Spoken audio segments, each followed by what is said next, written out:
వ్యాప్తంగా ఘనంగా 78వ స్వాతంత్ర వేడుకలు, వాడవాడల మువ్వన్నెల జెండా రెపరెపలు.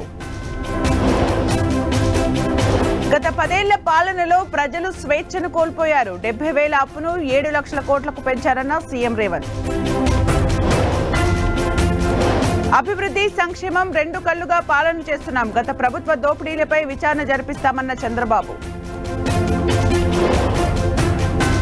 గంజాయి, డ్రగ్స్ నిర్మూలనకు అవిశ్రాంతంగా కృషి చేస్తున్నాం. మహిళలపై దాడుల్ని సహించేది లేదన్న పవన్ కళ్యాణ్. తెలంగాణ భవన్లో ఘనంగా 15 ఆగస్టు వేడుకలు, మువ్వన్నెల జెండా ఎగురవేసిన కేటీఆర్. తిరుమలలో 78వ స్వాతంత్ర దినోత్సవ వేడుకలు, జెండా ఆవిష్కరించిన టీటీడీ ఈవో వెంకయ్య చౌదరి.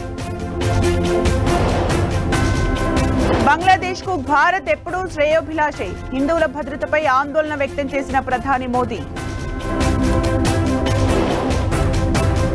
అక్రమ నిర్మాణాలపై హైడ్రా కొరడా, బాచ్పల్లిలో బహుళ అంతస్తుల భవనం కూల్చివేత.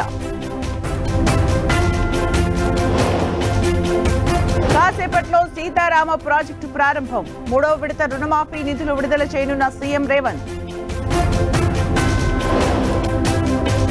రాష్ట్ర వ్యాప్తంగా 100 అన్న క్యాంటీన్లు గుడివాడలో ప్రారంభించనున్న సీఎం చంద్రబాబు.